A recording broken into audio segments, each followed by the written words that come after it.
पूज्य श्री भाई जी महाराज की ऐसी महारसमयी स्थिति पूज्य श्री राधा बाबा जानते थे। राधा बाबा के हृदय में अब दृढ़ निश्चय हो गया कि मुझे काष्ठ मौन धारण करना है। श्री राधा बाबा ने जब ये अपने निजी जनों से कहा तो उन्होंने कहा कि आपने भाई जी से अनुमति ले ली।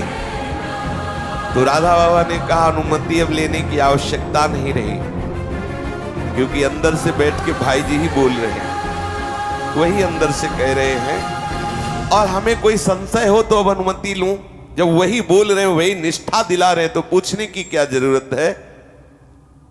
हाँ, लोक व्यवहार में तो सूचना अपने आप पहुंच ही जाएगी उनके पास।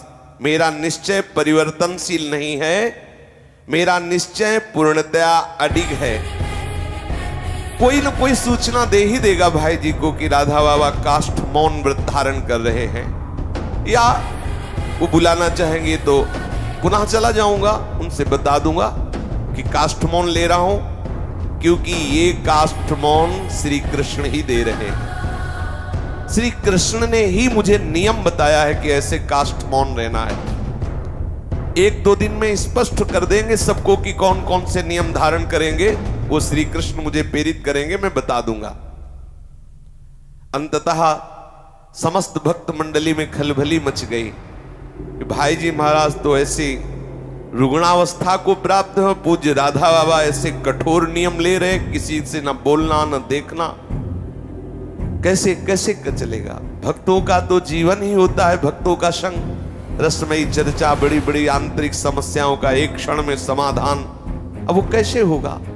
सब अंदर से विकल हो रहे, कैसे मुस्कुरा के बोलेंगे, कैसे हमारी तरफ देखेंगे।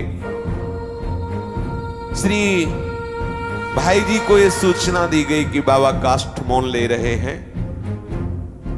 श्री भाई जी महाराज ने भी उस बात को सुनकर के गंभीरता धारण की, इसलिए सबको और दुख हुआ। मन में यह था कि भाई जी मना कर सकते हैं, भाई जी की आज्ञा बाबा नहीं टालेंगे, लेकिन भाई जी ने एक तरह से अनुमोदन ही किया।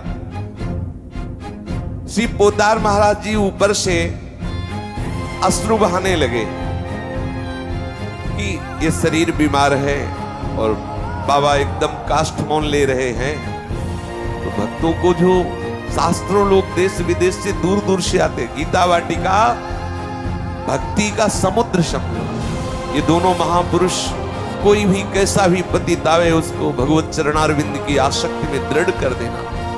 कितने ऐसे जो वहीं रह करके साधना करके भगवत साक्षात्कार की पूर्ण चेष्टा से युक्त रहते, कितनों को श्री कृष्ण का साक्षात्कार भाई जी और राधा बाबा के बताए हुए उपासना पद्धति से हुआ। लेकिन ये बाहर से ऐसा प्रतीत करवा रहे थे, पर अंदर से यही सब कर रहे थे। भीतर से भाई जी की इच्छा से राधा बाबा ऐसा काष्ठ मौनी हो रहे थे।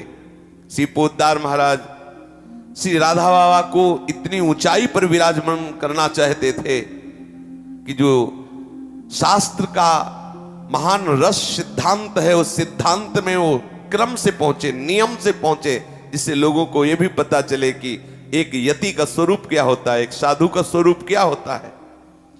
संसार से सर्वन्यासी सन्यासी बनना कितना कठिन है, ये आदर्श उपस्थित करने के लिए। श्री पोदार महाराज तो रोम रोम से भगवत प्रेम में डूबे हुए हैं।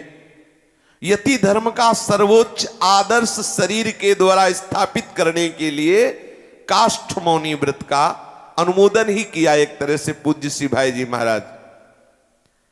राधा बाबा एक दिन काष्ठ मौन के आंतरिक और बाह्य नियमों को आदेश देने लगे कि सुन लो सब लोग, हम ऐसे काष्ठ मौन रहेंगे, ऐसा श्री कृष्ण ने नियम निर्धारित किया है। आश्विन पूर्णिमा विक्रम संवत 2014 19 अक्टूबर 1957 ये काष्ठ मौन की तिथि। किसी भी प्रश्न को लेकर श्री पोदार महाराज के चिंतित होने पर मैं उसमें बोल सकता हूं, प्रकाश डाल सकता हूं। ये नियम पूज्य श्री राधा बाबा के काष्ठ मौन के। अगर भाई जी महाराज प्रश्न कर दें या चिंतित हो तो मैं उनसे बोल सकता हूं, और उनको उत्तर दे सकता हूं या उस विषय पर सलाह या प्रकाश कर सकता हूं, अन्यथा नहीं। काष्ठमौन का नियम। या भाई जी की जो पत्नी है वो यावत जीवन पुत्र की तरह भिक्षा करा रही हैं, जब भी राधा बाबा भिक्षा करने जाएंगे तो एक बार आंख उठाकर उनकी तरफ देखेंगे, बस। राधा बाबा का नियम। बोलना कभी भाई जी ऐसी चिंतित अवस्था को प्राप्त हो जाए तो फिर बोल देंगे, उनसे बात कर लेंगे। देखना, अगर भाई जी की पत्नी भोजन पवाने आती हैं, भिक्षा उन्हीं के हाथ से बाबा पाते थे, तो एक बार आंख उठाकर उनकी तरफ देख लेंगे।